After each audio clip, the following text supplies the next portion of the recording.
गुलबर्गा शहर के ward number 16 में जहां इलेक्शन के वक्त बड़े बड़े वादे किए गए थे, लेकिन आज ग्राउंड रियलिटी कुछ और ही कहानी सुना रही है। ये मोहल्ला दरबार का 12वां एपिसोड है, जिसमें आज आपको वार्ड नंबर 16 के हालात बताए जाएंगे। ये मोहल्ला दरबार है। यहाँ तालियों की नहीं, सवालों की गूंज होती है। यहाँ वादे फाइल्स में नहीं, आवाम के सामने तोले जाते हैं। नाली हो या सड़क, बिजली हो या पानी, जमीन हो या इंसाफ, हर मसले पर एक ही वार, मोहल्ला दरबार। जहाँ खामोशी जुर्म है और सवाल फर्ज, मोहल्ला दरबार, सवाल उठेंगे हर बार। इलेक्शन के दौरान आवाम से वादा किया गया था कि डेवलपमेंट होगा, बेसिक फैसिलिटीज़ मिलेंगी और सबसे बड़ा वादा इसी इलाके में घर बनाकर हम आपके बीच रहेंगे। लेकिन आज हालात ये हैं कि कॉर्पोरेटर विजय लक्ष्मी इलेक्शन जीतने के बाद से वार्ड में नज़र तक नहीं आई और उनके बेटे कृष्णा रेड्डी, जिन्होंने इलेक्शन के वक्त जज्बाती स्पीचेस दिए थे, आज उन्हीं वादों से मुकर चुके हैं। उन्होंने कहा था कि इतनी बार आएंगे कि लोग परेशान हो जाएंगे, मगर आज आवाम कह रही है कि इस इलाके के कॉर्पोरेटर जीतने के बाद से अब तक नज़र नहीं आए। ये सब सिर्फ फिल्मी डायलॉग्स थे जो इलेक्शन जीतने के बाद ख़त्म हो चुके हैं। वार्ड नंबर 16 के लोग आज भी पीने के पानी के लिए परेशान हैं और ड्रेनेज सिस्टम ना होने की वजह से लोग अपने घरों के सामने गड्ढा खोद कर गंदा पानी जमा करने पर मजबूर हैं। इस इलाके में बेसिक एम्यूनिटीज़ का नामो निशान नहीं है और इलेक्शन के वक्त कृष्णा रेड्डी ने यह कहा था कि इलेक्शन जीतने के बाद नौजवानों के लिए यहाँ जिम बनाया जाएगा, ऑफिस ओपन होगी और परमानेंट घर बनाकर यहीं रहेंगे। ये सभी सियासी डायलॉग आज झूठ साबित हो चुके हैं और सबसे बड़ा सवाल कृष्णा रेड्डी पर उठ रहा है। इलेक्शन के वक्त इन्होंने कसम खाकर कहा था कि अगर जेडीएस बीजेपी अलायंस होगी तो वो पार्टी छोड़ देंगे, लेकिन आज वही कृष्णा रेड्डी खुलेआम बीजेपी को अपनी पार्टी कहते नजर आते हैं। आवाम का कहना है कि ये सीधा सीधा धोखा है, वोट लेने के लिए सेकुलर होने का नाटक और बाद में बीजेपी के साथ हाथ मिलाना। और यही नहीं, कृष्णा रेड्डी पर यह भी इल्ज़ाम लग रहा है कि वो गुलबर्गा 100 से इलेक्शन लड़े थे, लेकिन जब भी वो मीडिया के सामने आते हैं बार बार गुलबर्गा नॉर्थ की मुस्लिम एमएलए को ही अपना निशाना बनाते हैं। आवाम के मुताबिक बीजेपी के साथ हाथ मिलाने के बाद उनका रवैया बदल गया है और अब ऐसा महसूस होता है कि वो बीजेपी के इशारों पर मुस्लिम लीडरशिप को बदनाम करने की कोशिश कर रहे हैं। एक तरफ वो जेडीएस लीडर होने का दावा करते हैं, लेकिन दूसरी तरफ कभी वहाज बाबा, कभी सैयद अहमद तो कभी दूसरे कांग्रेस मुस्लिम लीडर्स की फिक्र जताते हुए कांग्रेस पार्टी के अंदर फूट डालने की सियासत करते नजर आते हैं। एक तरफ अपने वार्ड में मसाइल सुलझाने की जिम्मेदारी और दूसरी तरफ मीडिया में बयानबाजी। खुद की मां कॉर्पोरेटर होने के बावजूद कभी वार्ड में नजर नहीं आती और कृष्णा रेड्डी कनीस फातिमा पर सवाल उठाकर मीडिया में बयानबाजी करते हैं। वार्ड के लोगों ने कहा कि इलेक्शन हारने के बाद भी खिदमत करने का वादा करने वाले आज जीतने के बाद भी पूरी तरह से गायब हैं और अब सिर्फ अस्सलाम वालेकुम व रहमतुल्लाहि व बरकातुहू कहकर मुसलमानों को बेवकूफ़ बनाने की कोशिश की जा रही है। लेकिन आवाम का साफ कहना है कि हमें सलाम नहीं, डेवलपमेंट चाहिए। ऐसे सियासी सलाम से मुसलमान खुश होने वाले नहीं हैं। चाहे सलाम हो या नमस्ते, आवाम को डेवलपमेंट की ज़रूरत है, इसे भाषण की नहीं। वार्ड नंबर 16 के लोग अब जाग चुके हैं और अपने हक के लिए आवाज़ उठा रहे हैं। अब देखना यह है कि आवाम की शिकायत के बाद विजय लक्ष्मी अपने वादे पूरे करते हैं या फिर ये सियासी कहानी सिर्फ झूठे वादे और धोखे तक ही सिमट कर रह जाएगी। बाकी वार्ड के लोगों ने क्या कहा है इस मोहल्ला दरबार के 12वें एपिसोड में आप सुन सकते हैं। मैं मोहम्मद इस्माइल बागवान वार्ड नंबर 16 से बात कर रहा हूँ। आज हमारे एरिया की हालत ऐसी है, कोई पुरसाने हाल नहीं है, इसका कोई पूछने वाला नहीं है। पूरी गुलबर्गा वार्ड नंबर 16 की अवाम परेशान है कि आखिर हमारे मसले लेकर जाएं तो किसके पास जाएं। यहाँ के कारपोरेटर तो कहाँ गैबीच हैं। जो भी मसले हैं, कारपोरेटर साहब जो है कृष्णा रेड्डी कारपोरेटर का बेटा, कारपोरेटर तो उनकी वालदा है, वालदा तो कहाँ घर पे हैं, शायद आज तक के कोई देखे नहीं, 1 या 2 बार शायद आए होंगे 4 साल में, 3 साल में। कृष्णा रेड्डी साहब अवाम से ये वादा करे थे इलेक्शन में हमारे सामने, हम खुद उनके साथ फिरे हैं, काम करे हैं, उनको एक अच्छे काबिल लीडर समझकर हम उनके साथ में फिरकर उनको जीते थे, जिताने तक उनके साथ में थे हम खुद भी। मगर उन्होंने ये वादे करे थे कि वार्ड नंबर 16 से जब वो अवाम यहाँ की जिता कर लेंगे उनको, सबसे पहले उन्होंने यहाँ पर एक घर बनेंगे या नहीं तो कोई घर लेंगे रेडीमेड लेकर, जो है ना, ये आप हमारे साथ में हैं, आप हमारे लोग हैं, मैं यहीं रहूँगा, आपके हर प्रॉब्लम को 24 घंटे कभी भी अवेलेबल रहूँगा बोलकर। मगर वो तो कोई घर का पता नहीं है ना उनका पता है। और उसके बाद उन्होंने और एक वादा करे थे, जब इलेक्शन जीत कर आएंगे तो एरिया की यंग जनरेशन के वास्ते जो है एक जिम डाल कर देता हूँ बोले थे, उसका भी पता नहीं है, वो भी नहीं है। हमारे एरिया में जब इलेक्शन के टाइम हम साथ में फिर कर काम कर रहे थे, बहुत सारे वादे करे थे। और हमारी एक एसोसिएशन सोसाइटी है, हमारी सोसाइटी के पास भी आकर उन्होंने ये वादा करे थे, जो ही जीत कर आता हूँ मैं 8 दिन के अंदर मेयर कभी बनन दे, मैं जो है एक बोर डालकर जो है पाइपलाइनिंग कराता हूँ बोले थे। वो भी आज तक के उसका पता नहीं। हम जीतने के बाद कई बार उनसे रुजू हुए, पूछे तो अभी बॉडी नहीं बनी, अभी बॉडी बनन दे, वो बनन दे, ये बनन दे।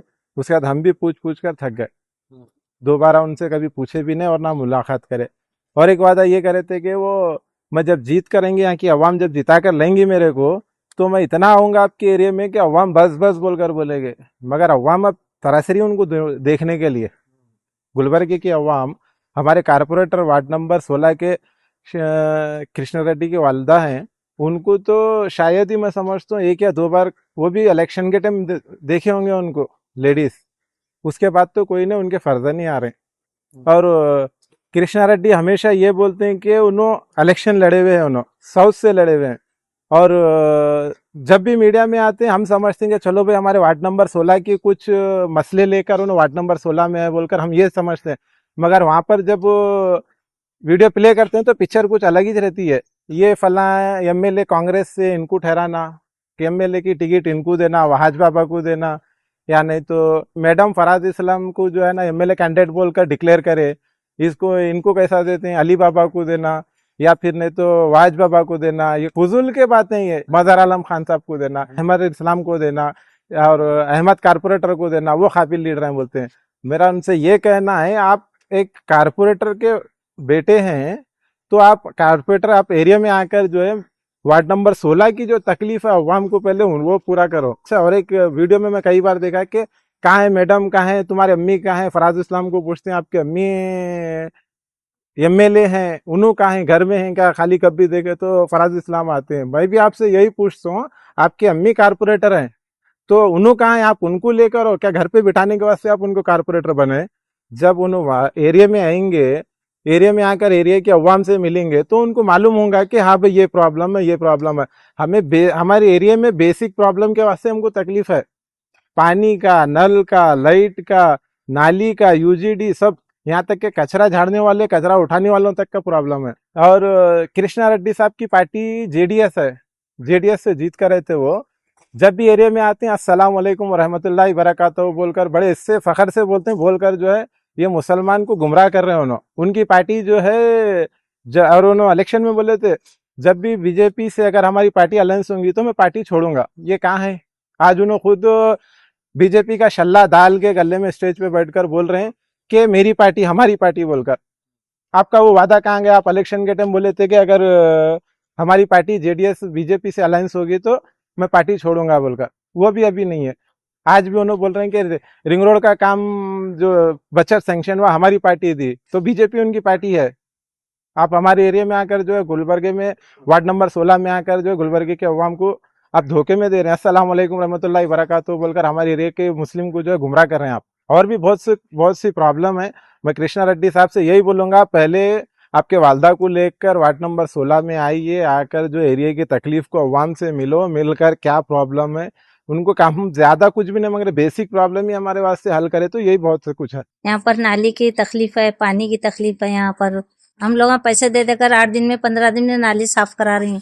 नाली की और पानी की तकलीफ है। यहाँ पर कचरा नहीं आते, बंडिया गाड़ी वाले आते ही नहीं, 15-15 दिन तक कचरा नहीं, घर के सामने रख ले को बैठ रहे हैं सब, बकेटा रखे हुए हैं घर के सामने सब कचरे के। कारपेंटर साहब की सूरत ही नहीं देखे हम अभी तक। यहाँ पर कोई भी नहीं आते गली में, ये दावरसी गली के जैसा है। देखो हमारी तकलीफों को तो उनको देखने का है ही नहीं। और पहली बात तो ये थी कि उन्होंने ये बताए थे कि यहाँ से जीतने के बाद, यहाँ पे जीतने के बाद मैं इसी एरिया में अपना घर बनाऊंगा और इसी एरिया में अपना ऑफिस रखूंगा। किधर है उनका ऑफिस, किधर है, यहाँ घर किधर है? यहाँ तक तो छोड़िए, वो खुद नहीं आते। जीत के तो कई साल हो गए, तो आज तक तो कोई उनका आता ना पता है यहाँ पे आने का। ये ताज फंक्शन हॉल से दूसरी गली है जो डेड एंड है, आगे रास्ता कोई नहीं है, तो इसलिए इसको नेग्लेक्ट करते हैं पूरी तरीके से। यूजीडी के लिए ये रोड डालने से पहले की बात हुई थी, तो उसके बाद उन्होंने बोले कि भाई हम सर्वे करने के लिए आ रहे हैं। एक मेरे हिसाब से कुछ 15 दिन या 20 दिन पहले आए होंगे, रमजान के बाद ही, ये भाई हम सर्वे करते हैं। आए, सर्वे करे, चले गए। 1 महीना पहले, 2 महीने पहले, ये तीसरी बार है, समझे, तीसरी बार भी आके चले गए। सर्वे करके सिर्फ सर्वे कर रहे हैं, तो इसका तो कोई मतलब नहीं है सर्वे करना। वैसे तो हम भी कर रहे हैं, हम भी देख रहे हैं, रोज सुबह में आ रहे हैं, जा रहे हैं। दूसरी बात, सुबह में आता है कचरे वाला कब आता है भाई? हम अभी अज़ान की नमाज सुनते हैं, फजर की अज़ान सुनते हैं, उस टाइम पे आता है। कौन रहेगा आने के लिए यहाँ पे? और 3 दिन 4 दिन में एक बार आ रहा है। तीसरी बात, पानी यहाँ पे तो 0, नल का यहाँ पे है ही नहीं। नल तो यहाँ पे किसी एक के पास या 2 के पास सिर्फ नल का कनेक्शन है, वो लोग के पास ही बस सप्लाई आता है। और इस गर्मी में तो सबके बोरिंग भी सूख जाती है, तो उसका भी इंतजाम नहीं है, टोटली है 0। पानी बारिश का आंधे यूजीडी के लिए तो 0 है, यहाँ कुछ नहीं है। नाले का पानी हो किसी का, आप देखिए पीछे देख सकते हैं आप कि अतराफ के घर वाले जितने भी हैं उनके पूरे खड्डे करके पानी रखे हैं बाहर। यहाँ तो कुछ लॉकडाउन में तो यहाँ पे कुछ एक बंदा गिर गया, मर भी गया, पता होगा आप लोगों को भी मालूम है, वहां पे गिर के मर गया। अभी कौन इसका जिम्मेदार, कौन जो है जिम्मेदार शख्स अपनी जिम्मेदारी उठा रहे, तो किधर है? वही अपील है और कुछ नहीं कि भाई हमको तो अगर जब चाह रहे हैं तो यूजीडी पे करके दीजिए ना। कृष्णा रेड्डी के वालदा नाम तक भी नहीं मालूम कौन है क्या है, बस आप खाली आते हैं, उनके फर्जन भी बोलते हैं आते आते, कोई नहीं। तो सिर्फ जीत के क्या सिर्फ अपने ही घर के लिए आप जीते हैं? आप क्या आवाम के लिए जीते हैं? तो आवाम के लिए जीते तो है किधर आप? आज तक तो नहीं है। बेसिक रिक्वायरमेंट जो चीज़ है यहाँ ड्रेन सिस्टम बिल्कुल नहीं है, यूजीडी सिस्टम। क्योंकि यहाँ पर मैं जब से घर बना तकरीबन 10-12 साल हो गया, यहाँ पे कोई इंतजाम नहीं है ड्रेनेज सिस्टम। और ये कारपोरेटर कौन है, कहाँ के है, किधर के, कोई पता नहीं। अब आज तक देखा नहीं मैं उनको, सूरत ही नहीं देखा उनको। और उनके वालदा है, उनके वालदा किधर है, क्या है, उनका ऑफिस किधर है, ऑफिस भी पता नहीं उनका। और ना ही ना आए इधर, और ना मुलाकात किए क्या क्या प्रॉब्लम्स है यहाँ के लोगों के। हम लोग जो फेस कर रहे हैं, बहुत ही तकरीबन 12 साल से हम लोग फेस कर रहे हैं प्रॉब्लम। अब तक कोई सॉल्व नहीं हुआ इसका। ड्रेन सिस्टम जैसा का वैसा ही है, हर अपने अपने घरों पे का पास अपने बनाया हुआ है गड़ा खोद कर। यहाँ पर देखे ड्रेन सिस्टम है और पानी का सिस्टम है, वाटर बेसिक रिक्वायरमेंट लाइफ के जो है ये बिल्कुल नहीं है सर। क्योंकि या तो आप ओपन ड्रेन सिस्टम बनाइए 2 तरफ, या तो सेंट्रलाइज करिए, या जो अब मुनासिब रहे उसका देखकर वो बनाइए, बेहतर होगा।